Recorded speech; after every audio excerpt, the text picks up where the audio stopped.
Students, मैं doctor Anjana Bhardwaj अपने channel देववाणी ज्ञान गंगा में एक बार फिर से आप सभी का स्वागत करती हूं। आज मैं आपके लिए कक्षा 9 की संस्कृत पाठ्य पुस्तक संस्कृत पद्य पीयूषम के पाठ 9 का तीसरा भाग लेकर उपस्थित हुई हूं, जिसका नाम है आरोग्य साधनानि अर्थात निरोगिता के साधन। इस पाठ में व्यायाम करने के लाभों के बारे में बताया गया है। व्यायाम करने से शरीर स्वस्थ रहता है। कहा जाता है कि स्वस्थ शरीर वाला व्यक्ति हर काम में उन्नति करता है, उसका हर काम करने में मन लगता है। जब शरीर स्वस्थ रहता है तो हमारा मन भी स्वस्थ रहता है। स्वस्थ शरीर में ही स्वस्थ मन का भी वास होता है। व्यायाम करने से क्या क्या लाभ हैं, यह है सब कुछ इससे पूर्व के भागों में बताया गया है और इस भाग में भी, इन श्लोकों में भी व्यायाम स्नान की महत्ता के विषय में बताया गया है। तो आइए देखते हैं इस श्लोक में क्या लिखा गया है। व्यायाम अक्षुण गात्रस्य पदभ्याम उद्वर्तितस्य च व्याधयो न उपसर्पन्ति सिंहम शुद्र मृगा इव। व्यायाम अर्थात व्यायाम द्वारा अक्षुण गात्रस्य कूटे हुए शरीर वाले, पदभ्याम उद्वर्ती तस्य पदभ्याम पैरों से, उद्वर्ती तस्य रौंदे हुए शरीर वाले व्यक्ति के पास व्याधयो बीमारियां न उपसर्पन्ति न उसी प्रकार नहीं जाती हैं जैसे सिंघम सिंह के पास, शेर के पास शूद्र मृगा छोटे छोटे जीव नहीं आते हैं।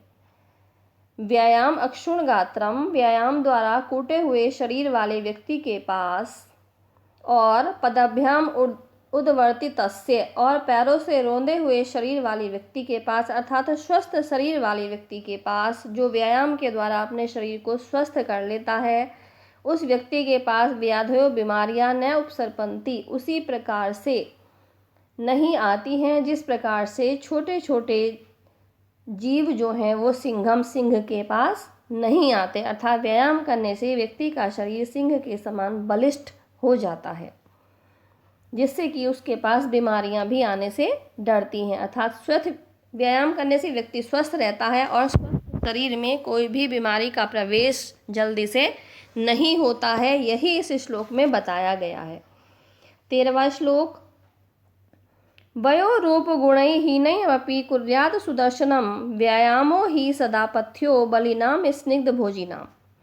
वयो यानी कि आयु, रूप सुंदरता, गुणहीन अपि अन्य गुणों से हीन व्यक्ति को भी कुर्याद कर देता है। सुदर्शनम यानी कि सुंदर दर्शन वाला या सुंदर। क्या? व्यायाम आयु, रूप और गुणों से हीन व्यक्ति को भी सुंदर दर्शन वाला कर देता है अर्थात सुंदर बना देता है। स्निग्ध भोजी नाम चिकनाई युक्त भोजन करने वाले, बलिनाम यानी कि बलवान। स्निग्ध भोजी नाम चिकनायुक्त भोजन करने वाले, बलिनाम बलवान व्यक्तियों के लिए भी व्यायामो सदा पथ्यो व्यायाम सदा सदैव पथ्यो यानी कि हितकारी होता है।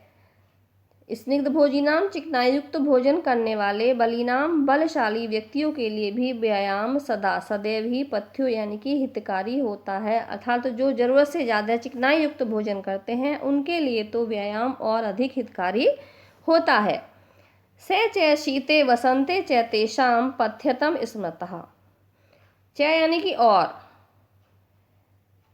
शीते शीत ऋतु में, वसंते वसंत ऋतु में, तेषाम उनके लिए तो पथ्यतम सर्वश्रेष्ठ स्मृतः कहा गया है।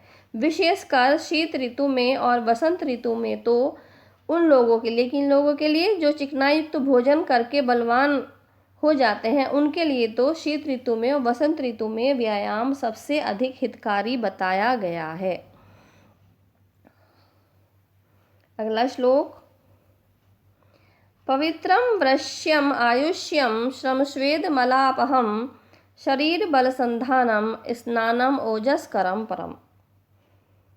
अभी इस श्लोक में स्नान की महत्ता बताई गई है कि स्नान करने से क्या क्या होता है। व्यायाम हमने कर लिया, शरीर को स्वस्थ रख लिया, लेकिन जब तक उस शरीर की स्वच्छता की तरफ ध्यान नहीं देंगे तो व्यायाम करना हमारे लिए पूरी तरह से लाभदायक नहीं होगा। तो इस श्लोक में शारीरिक सफाई और सिर में तेल आदि लगाने के लाभों का वर्णन किया गया है। स्नानम यानी कि स्नान, पवित्रम पवित्रता लाने वाला, वृश्यम वीर्य बढ़ाने वाला, आयुष्यम आयु बढ़ाने वाला, श्रम थकावट, स्वेद पसीना और मल का अपहम यानी कि नाशक। श्रम स्वेद मल धन अपहम, अपहम यानी कि नाशक या दूर करना। तो स्नान से क्या क्या होता है? स्नान पवित्रता लाने वाला, वृश्यम वीर्य बढ़ाने वाला, आयुष्यम आयु को बढ़ाने वाला, श्रम थकावट, स्वेद पसीना और मल को अपहम दूर करने वाला होता है। शरीर बल संधानम, शारीरिक बल संधानम शक्तिवर्धक, ओजस्करम और अत्यंत ओज को बढ़ाने वाला, परम यानी कि अत्यंत, ओजस्करम ओज को बढ़ाने वाला बताया गया है, अर्थात ओज का उत्पादक बताया गया है। स्नान पवित्रता देने वाला, वृश्यम वीर्य बढ़ाने वाला, आयुष्यम आयु को बढ़ाने वाला, श्रम स्वेद मल अपहम थकावट पसीना और मल को दूर करने वाला, तथा शरीर बल संधानम शारीरिक शक्तिवर्धक, ओजस्करम परम, परम यानी कि अत्यधिक, ओजस्करम ओज उत्पादक बताया गया है।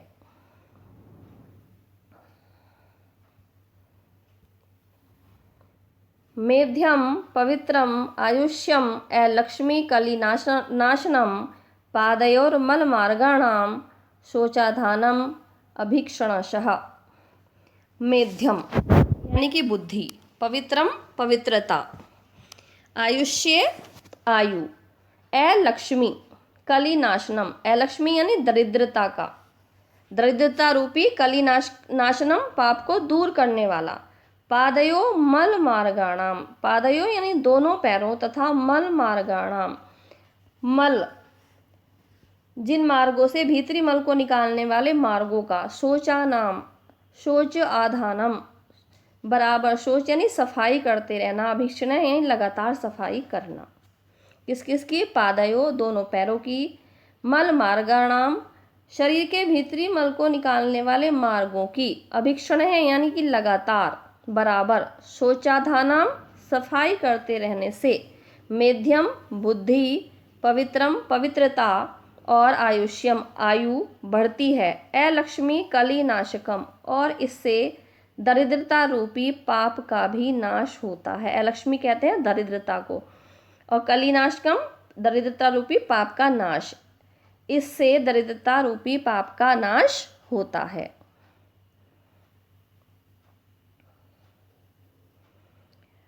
नित्यम स्नेह आद्र शीर्षः शिरः शूलं न जायते, न खालित्यम न पालित्यम न केशः प्रपंतति च। इस श्लोक में बालों में तेल लगाने के विषय में बताया गया है कि बालों में तेल लगाने से क्या क्या किन किन समस्याओं से व्यक्ति दूर रहता है। आजकल एक फैशन सा हो गया है बच्चों में कि सिर में तेल नहीं लगाते, सूखा सिर रखते हैं, सूखे बाल रखते हैं, जिसके कारण उनमें गंजापन, बालों का गिरना, बालों का असमय सफ़ेद होना आदि पाया जाता है। तो सिर में तेल क्यों लगाना चाहिए, यही इस श्लोक में बताया गया है।